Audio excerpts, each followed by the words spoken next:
السلام الحمد لله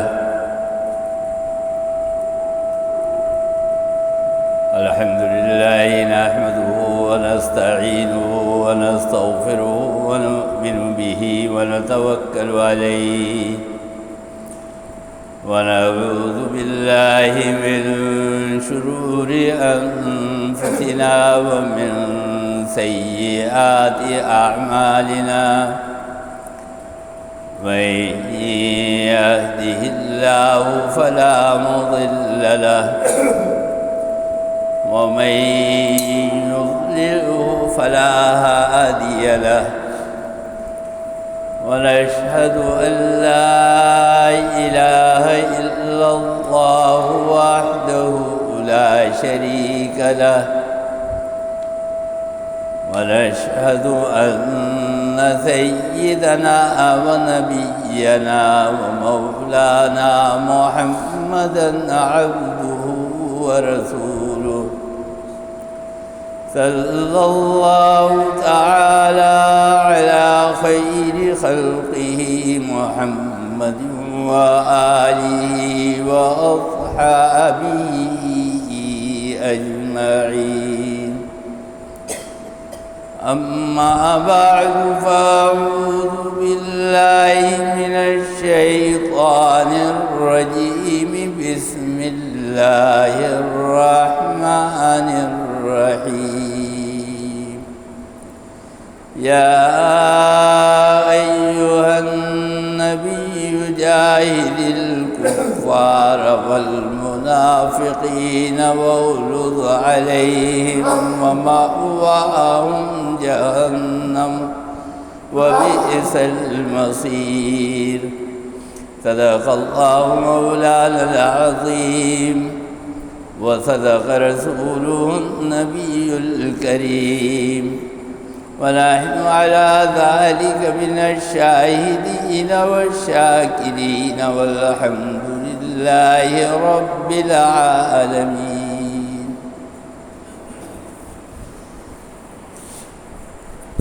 بزرگان محترم اور برادران عزیز،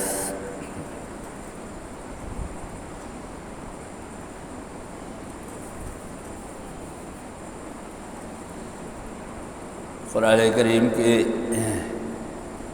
ایک مشہور آیت میں نے آپ کے سامنے تلاوت کی ہے،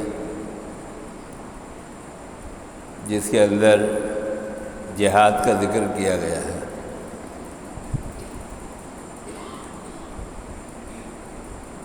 اور ہمارے دین میں، اسلام میں جو ارکان ہمیں کرنے کے لیے بتائے گئے ہیں،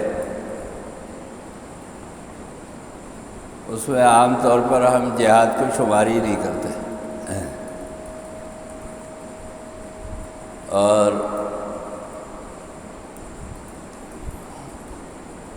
جہاد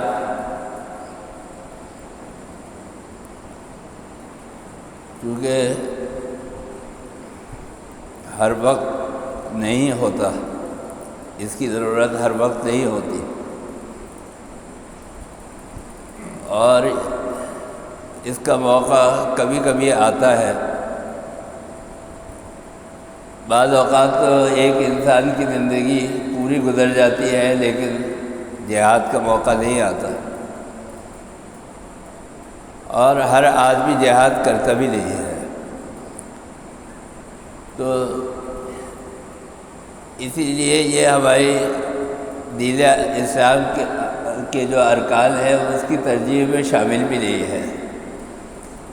ہم جن چیزوں کو ارکان سمجھتے ہیں اس میں نماز ہے، روزہ ہے، زکوٰۃ ہے، حج ہے،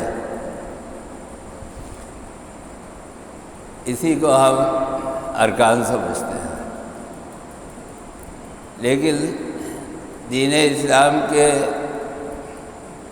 ارکان میں جہاد بھی ایک بہت بڑا رکن ہے.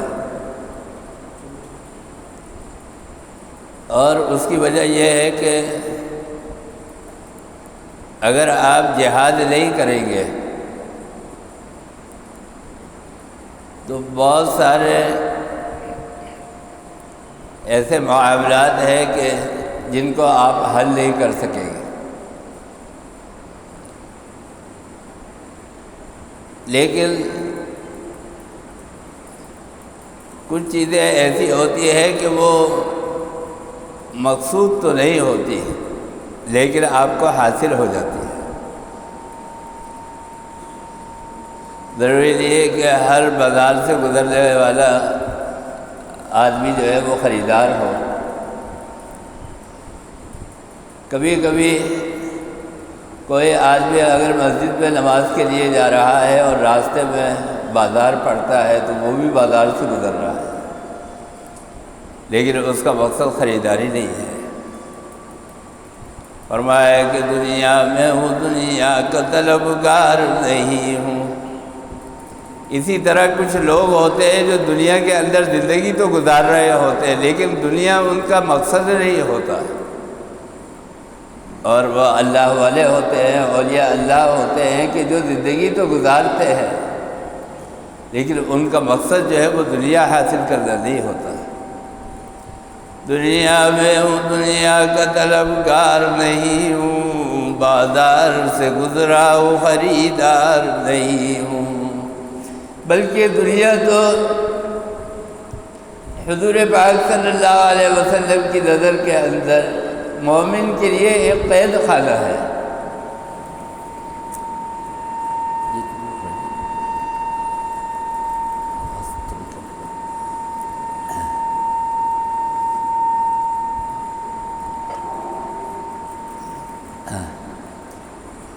حدیث میں آتا ہے حضور اکرم صلی اللہ علیہ وسلم نے فرمایا کہ الدنیا سجن المؤمن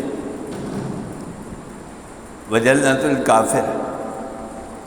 دنیا جو ہے وہ مومن کے لیے قید خانہ ہے اور کافر کے لیے جنت ہے. مومن کے لیے قید خانہ کیوں ہے؟ مومن کے لیے قید خانہ دنیا اس لیے ہے کہ یہاں انسان جب دنیا کے اندر آتا ہے تو تکلیف کے اندر ہوتا ہے، بلکہ اللہ تعالیٰ نے ایسا نظام رکھا ہے کہ انسان کی پیدائش ہی تکلیف میں ہے، اس کی ابتدا بھی تکلیف میں ہے، اس کی انتہا بھی تکلیف کے اندر ہے. کیونکہ جب موت کا وقت آتا ہے اور موت کی سختی ہوتی ہے تو وہ وقت بھی تکلیف کا ہے، اور جو ابتدا ہے پیدائش کے وقت کی وہ تو ہے ہی تکلیف کی. کسی نے بڑی اچھی بات کہی، فرمایا کہ یادداری کے وقت زیادہ نے تو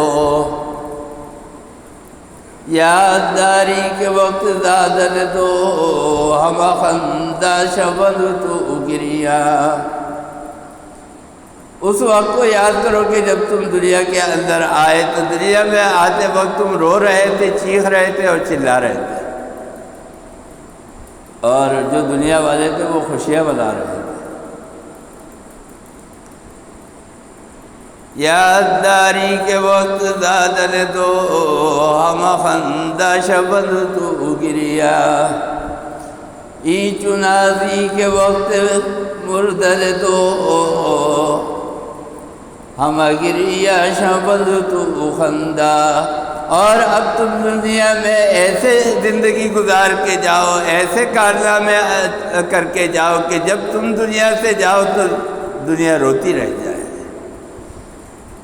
اور تم دنیا سے ہنستے ہوئے رخصت ہو. انسان کے اگر اعمال اچھے ہو، اس کے اعمال اگر نیک ہو تو وہ دنیا سے جب جاتا ہے تو پھر وہ ہنستے ہوئے جاتا ہے. علماء نے لکھا ہے کہ اولیاء اللہ جب دنیا سے جاتے ہیں تو وہ غزل پڑھتے ہوئے جاتے ہیں، مسکراتے ہوئے جاتے ہیں، خوش ہوتے ہوئے جاتے ہیں، اور جب گناہگار آدمی جب کافر دنیا سے جاتا ہے تو وہ روتا ہوا، چیختا ہوا، چلاتا ہوا چلا جاتا ہے۔ ایک مرتبہ رسول اللہ صلی اللہ علیہ وسلم نے فرمایا کہ اللہ تعالیٰ کی بڑی حکمت ہے کہ اللہ تعالیٰ نے کچھ چیزوں کو تم سے چھپا دیا ہے۔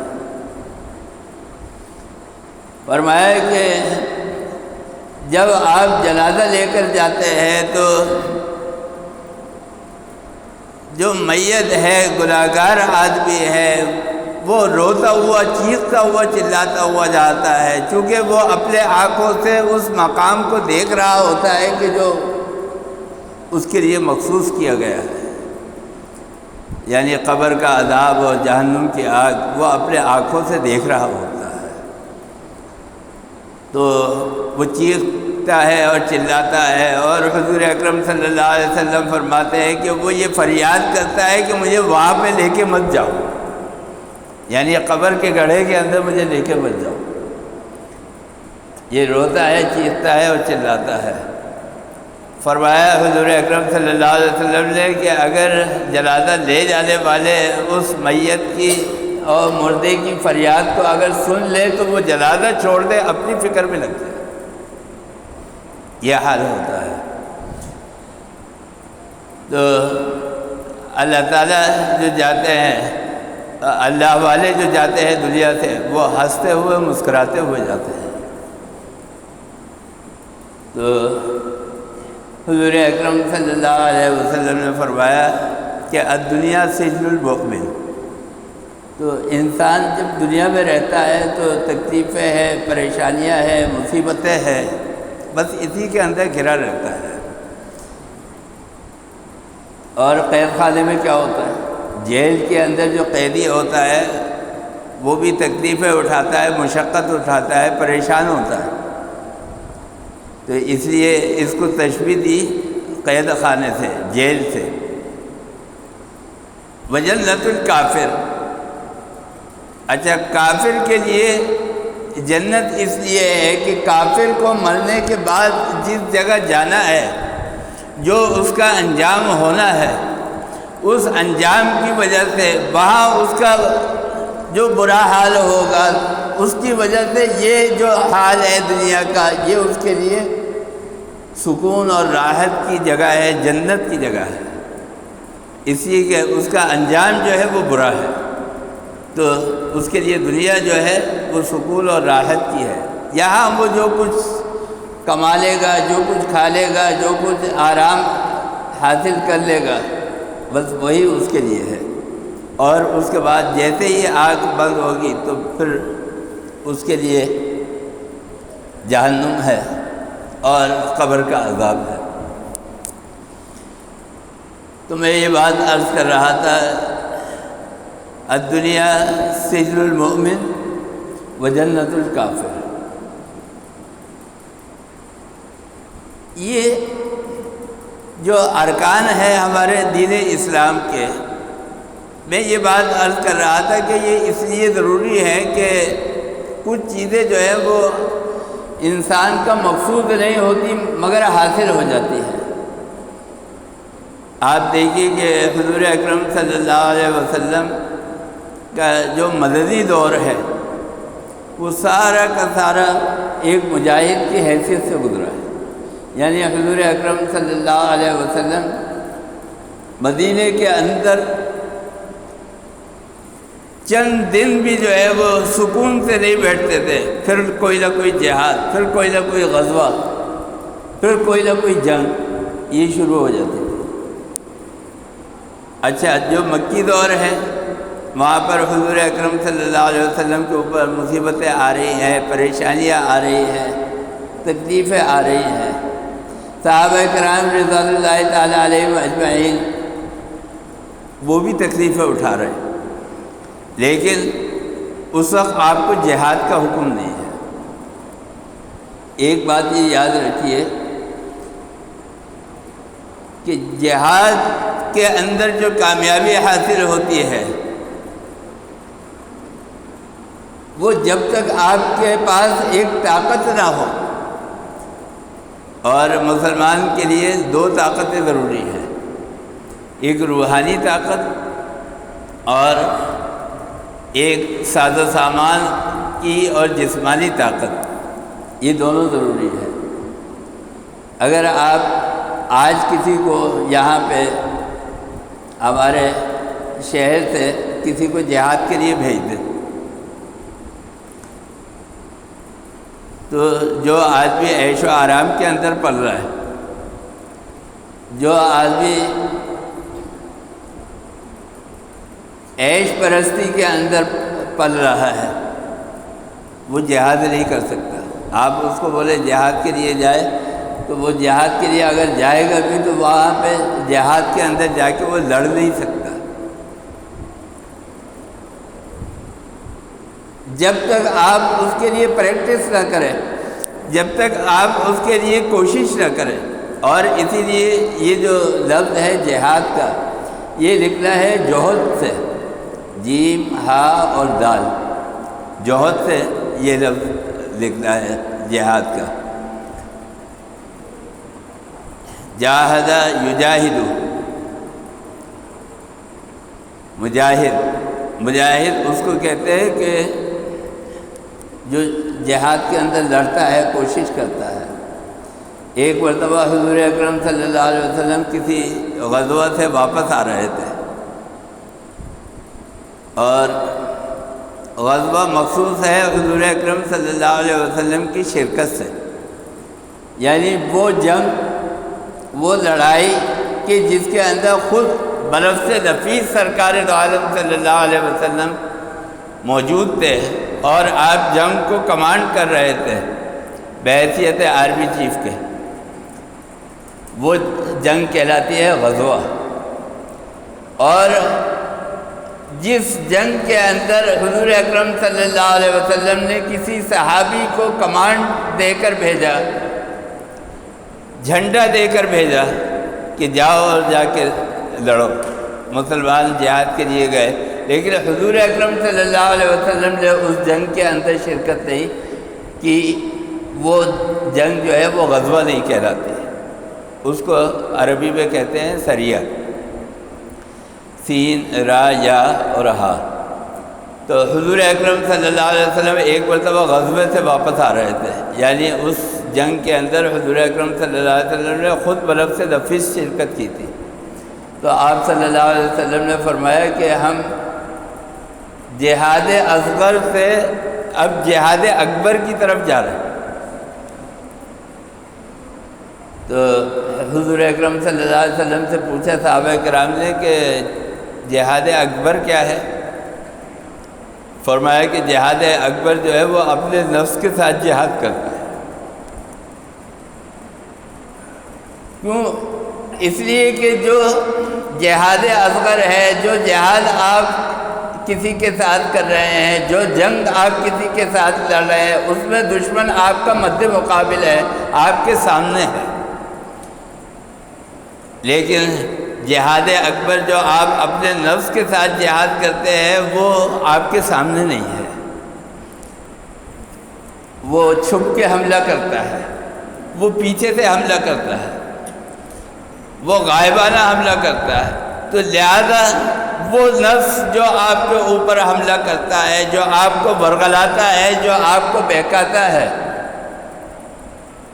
اس سے آپ صحیح طرح لڑائی نہیں کر سکتے جب تک کہ آپ اس سے واقف نہ ہو۔ اور اس لیے یہ جو وعظ و نصیحت اور یہ درس و تدریس کی جاتی ہے، یہ اسی لیے کی جاتی ہے کہ آدمی چونکہ اپنے آپ کو خود برا نہیں سمجھتا، یہ انسان کی فطرت ہے کہ انسان جو ہے وہ کبھی اپنے آپ کو برا نہیں سمجھتا، یا اپنے کرنے والے کاموں کو غلط نہیں سمجھتا۔ آپ کسی سے کہیں کہ بھائی یہ کام تم غلط کر رہے ہو، وہ کہے گا کہ نہیں میں تو صحیح کر رہا ہوں، میں تو غلط ہو ہی نہیں، میں تو غلط کام کرتا ہی نہیں۔ آدمی خود اپنے کام کو کبھی غلط نہیں سمجھتا، تو لہذا وہ آدمی کام کرتا رہتا ہے۔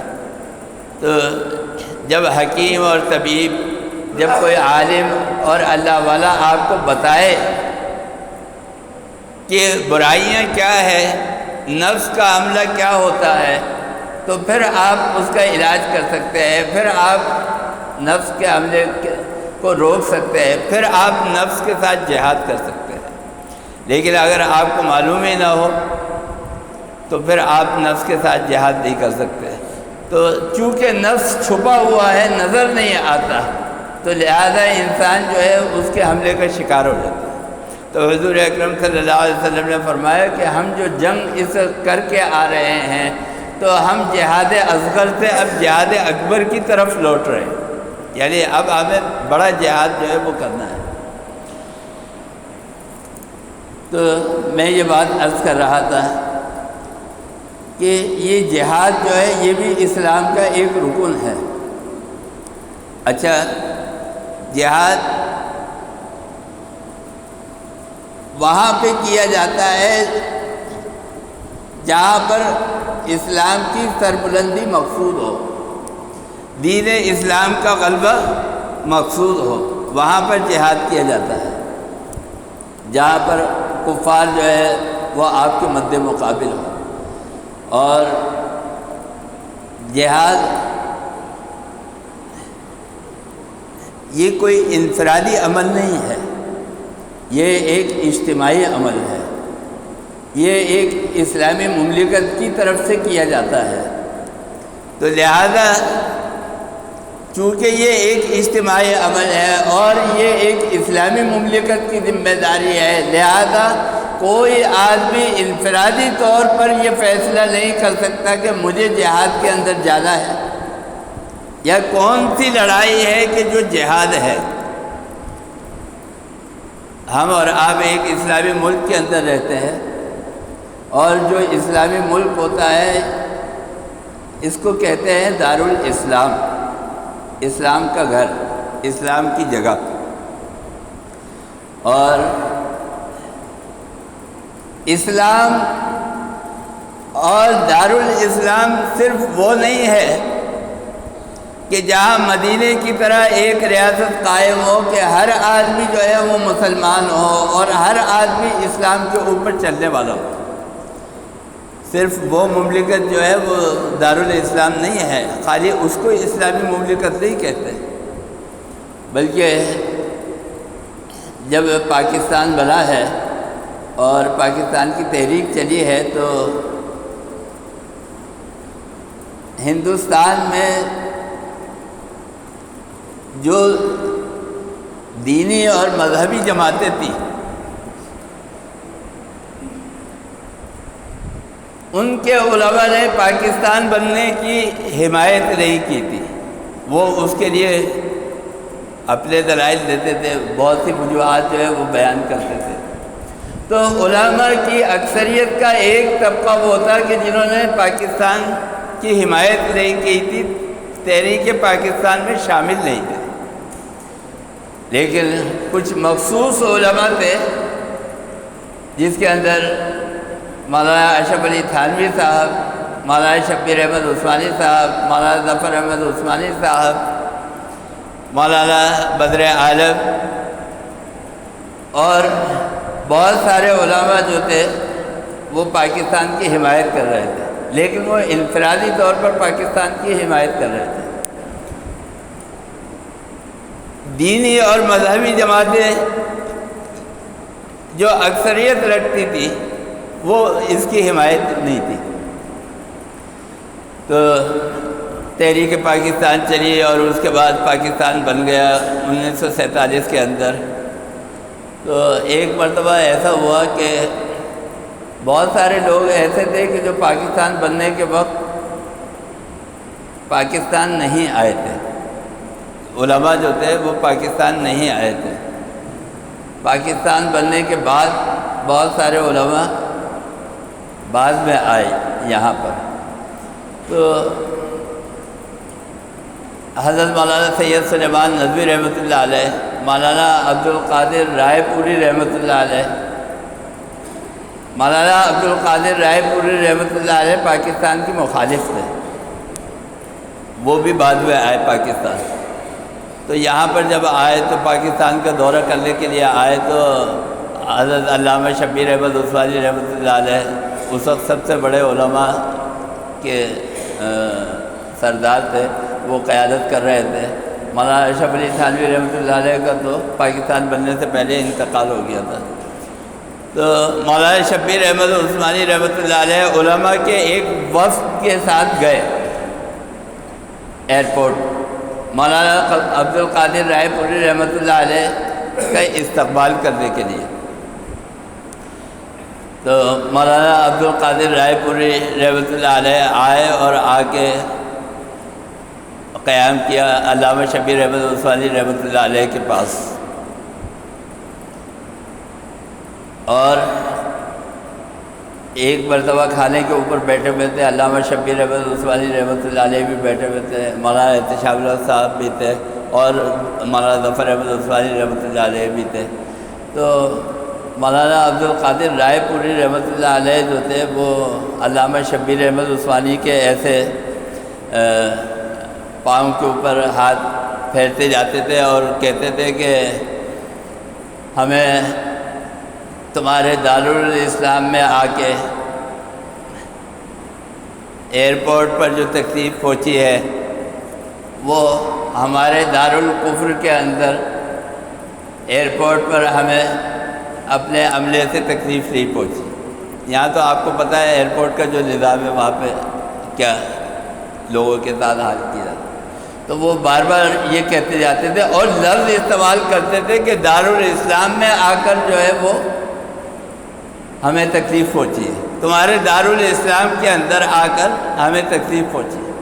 اچھا، اب علامہ شبیر احمد عثمانی رحمۃ اللہ علیہ کوئی معمولی عالم تو تھے نہیں، بہت بڑے عالم تھے۔ تو علامہ شبیر احمد عثمانی رحمۃ اللہ علیہ سمجھ گئے کہ ان کے اندر جو دل میں بات ہے، جو پاکستان کی مخالفت تھی، پاکستان بننے سے پہلے کی بات۔ اچھا، ایک بات یہ یاد رکھیے، جو علماء پاکستان بننے کے مخالف بھی تھے، پاکستان بننے کے بعد انہوں نے پاکستان کی حمایت کر دی تھی، جس کے اندر شیخ الاسلام حضرت مولانا حسین احمد مدنی رحمۃ اللہ علیہ جو ہے وہ پیش تھے۔ انہوں نے پاکستان بننے کے بعد اپنے مریدوں کو ایک خط لکھا، لیٹر لکھا، جو چھپا اخباروں کے اندر، اور مولانا احترام اللہ صاحب فرماتے تھے کہ میں نے وہ خط اپنی آنکھوں سے دیکھا ہے۔ تو اس میں حضرت مولانا شیخ الاسلام حضرت مولانا حسین احمد مدنی رحمۃ اللہ علیہ نے لکھا کہ پاکستان بننے کے وقت جو ہمارا جھگڑا تھا وہ ایسا تھا کہ جیسے کسی مسجد کی بنیاد رکھتے وقت ایک جھگڑا ہوتا ہے کہ یہاں مسجد بنے یا نہ بنے،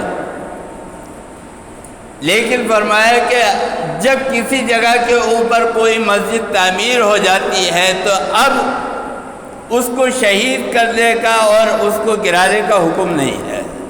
اب اگر کوئی آدمی اس کو شہید کرے یا اس کو گرائے تو مسجد کے گرانے والے کے خلاف جہاد فرض ہو جاتا ہے۔ تو فرمایا کہ پاکستان ایسی ہی ایک مملکت ہے کہ جس کے اوپر ہمارا اختلاف پاکستان بننے سے پہلے تھا، اب یہ بن گیا ہے، اس کی حیثیت ایک مسجد کی ہے، لہذا اب اس کی حفاظت کرنی چاہیے۔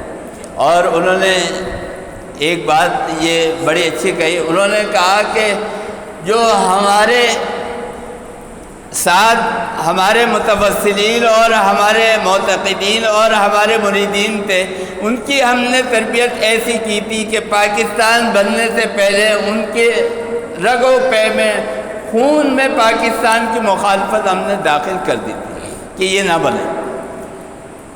تو فرمایا کہ میں ان مریدوں کو نصیحت کرتا ہوں کہ وہ پاکستان کے معاملات کے اندر آگے آ کے حصہ نہ لے۔ کیوں؟ اس لیے کہ ان کی تربیت ایسی ہوئی تھی کہ ان کے پاکستان کے معاملات کے اندر آنے سے اندیشہ ہے کہ پاکستان کو نقصان ہو جائے۔ تو میں یہ بتا رہا تھا کہ علامہ شبیر احمد عثمانی رحمۃ اللہ علیہ نے مولانا عبد القادر رائے پوری رحمۃ اللہ علیہ کا ہاتھ پکڑا اور فرمایا کہ حضرت گستاخی کی معافی چاہتا ہوں، ایک بات عرض کرنی ہے۔ یہ میں بتا رہا تھا اسلامی مملکت اور دارالاسلام جو جہاد کا اعلان کرتی ہے وہ دارالاسلام کی ذمہ داری ہے، اسلامی مملکت کی ذمہ داری ہے۔ مگر دارالاسلام اور اسلامی مملکت ہے کیا وہ بتائے۔ علامہ شبیر احمد عثمانی رحمۃ اللہ علیہ نے فرمایا کہ مولانا صاحب اسلامی مملکت اور دارالاسلام اس جگہ کو اور اس خطہ ارضی کو کہا جاتا ہے کہ جہاں پر مسلمان اس تعداد میں اتنی بڑی تعداد میں رہتے ہوں کہ جب سب مل کر وہ اسلامی نظام قائم کرنا چاہے تو روکنے والی طاقت کوئی نہ ہو، اس کو کہتے ہیں دارالاسلام۔ میں نے آپ کو بتایا تھا کہ دارالاسلام صرف وہی نہیں ہے کہ جہاں پر مدینے کی طرح ہر آدمی مسلمان ہو اور اسلام کے تمام ارکان جو ہے وہ نافذ ہو، بلکہ دارالاسلام وہ ہے کہ جہاں پر مسلمان جب چاہے اتنی بڑی تعداد میں ہو کہ وہ اسلام کا نظام قائم کرنا چاہے تو ان کو کوئی روک نہ سکے۔ آج برطانیہ کے اندر کروڑوں لوگ جو ہے وہ مسلمان ہیں، آج امریکہ کے اندر کروڑوں لوگ جو ہے وہ مسلمان ہیں، لیکن وہاں کی قانونی اور آئینی پابندیوں کی وجہ سے وہ وہاں پر اسلام کا نظام نافذ نہیں کر سکتے۔ لیکن ہاں ہمارے یہاں پاکستان کے اندر ہمارا آئین چونکہ اسلامی ہے اور ہمارے پاس ایک قانونی طاقت موجود ہے، تو جس دن مسلمان یہ فیصلہ کر لیں گے کہ ہم نے اسلامی نظام قائم کرنا ہے تو پھر ان کے آگے رکاوٹ کوئی نہیں۔ تو میں یہ بتا رہا تھا کہ دارالاسلام جو ہے وہ جہاد کی اجازت دیتا ہے، اور یہ مسلمانوں کے لیے اس لیے بھی ضروری ہے، اس میں بڑی حکمتیں اور بڑے فائدے ہیں۔ اللہ تعالیٰ نے جو فائدے رکھے ہیں اس میں ایک فائدہ یہ ہے کہ اسلام کا غلبہ تو اور اسلام کی سربلندی کے لیے تو جہاد ہوتا ہی ہے، لیکن اس کے نتیجے میں ایک بڑا مال غنیمت جو ہے وہ آپ کے ہاتھ آتا ہے اور ہمیشہ آتا رہا ہے۔ آپ یہ دیکھیں کہ غزوہ تبوک کے موقع پر جب حضور اکرم صلی اللہ علیہ وسلم تشریف لے جا رہے ہیں جہاد کے لیے، تو آپ نے فرمایا کہ مجھے معلوم ہے کہ آج کل قحط سالی ہے، تنگ دستی ہے، اسی لیے میں تمہیں پہلے سے بتا رہا ہوں کہ جنگ کی تیاری کر لو۔ تو حضور اکرم صلی اللہ علیہ وسلم نے جنگ کی تیاری کی۔ تو میں یہ بتا رہا تھا کہ اس کے بعد پھر جو مال غنیمت ہاتھ آیا وہ سب کے اندر تقسیم ہو سکتا۔ آج ہمارے یہاں کیا ہے، بھوک، افلاس، غربت، بلکہ غربت کے نیچے سے بھی آپ جو ہے وہ دیکھیں، آپ کو مال حاصل کرنے کے دو طریقے ہیں، دنیا میں کوئی تیسرا طریقہ نہیں۔ ایک تو یہ ہے کہ آپ کے اندر کوئی ہنر یا کوئی لیاقت، قابلیت ایسی موجود ہو، کوئی فن آپ کے پاس ایسا موجود ہو کہ جس سے آپ پیسہ کما سکیں۔ اور دوسری چیز یہ ہے کہ اگر آپ کے پاس یہ سب کچھ نہیں ہے، جیسے کہ پہلے عرب میں ہوتا تھا کہ پڑھے لکھے نہیں تھے تو وہ کیا کرتے تھے، اس سے چھین لیا، اس سے چھین لیا، اس سے لوٹ مار کر لی۔ میں یہ نہیں کہہ رہا لوٹ مار کریں، لیکن میں ایک بات بتا رہا ہوں کہ طریقے کیا ہیں، یہ دو ہیں، ایک لڑائی کا طریقہ ہے اور ایک قابلیت اور علمیت کا طریقہ ہے۔ تو یہ آپ کو اس لیے بھی جہاد دیا گیا ہے کیا آج ہم لوگ کیوں خوار ہو رہے ہیں، مسلمان آج کیوں خوار ہو رہے ہیں، اس لیے خوار ہو رہے ہیں کہ ہم لڑتے نہیں ہیں۔ ورنہ آج جو پاکستان کے اندر دنیا کے اندر 57 اسلامی ممالک ہیں، اگر یہ سارے 57 اسلامی ممالک مل کر اگر جہاد کا اعلان کر دے اور کفار کے خلاف جہاد کر دے تو آج کوئی مسلمان ایسا ہے کہ جو بھوک سے مر سکے؟ اتنی دولت ہے، اتنی دولت ہے دنیا کے اندر کہ یہ اگر مسلمانوں کے پاس آ جائے، لیکن کیا ہے کہ ہم نے نماز کو اور روزے کو تو اختیار کر لیا ہے، زکوٰۃ اور حج کو تو اختیار کر لیا ہے، لیکن منافق کیوں ڈرتے تھے؟ منافق جب جہاد کا اعلان ہوتا تھا، جب جہاد کا نام لیا جاتا تھا، ان کی جان نکلتی کہ یار یہ یہاں تو بس گئے تو واپس نہیں آئیں گے۔ ارے کوئی سارے ہی تھوڑی مر جاتے ہیں، اور اگر مر بھی جائے تو آپ تو ایک بری جگہ سے اچھی جگہ کی طرف جائیں گے۔ آپ کے پاس تو ایک جنت کا کانسیپٹ ہے، آپ کے پاس تو ایک شہادت کا رتبہ ہے۔ علامہ اقبال نے کہا تھا نا کہ یہ شہادت گئے الفت میں قدم رکھنا ہے، لوگ آسان سمجھتے ہیں مسلمان ہونا۔ تو میں یہ بات عرض کر رہا تھا کہ آج فلسطین میں، کشمیر میں، برما کے اندر اور افریقہ کے اندر آج ساری دنیا کے اندر جو مسلمان خوار ہو رہے ہیں اور ذلیل ہو رہے ہیں اور کفار کے زیر اثر ہے، اس کی وجہ یہ ہے کہ آج ہم نے دین اسلام کے اس رکن کو جو ہے وہ چھوڑ دیا ہے، جو رکن ایک اہم حصہ تھا دین اسلام کا۔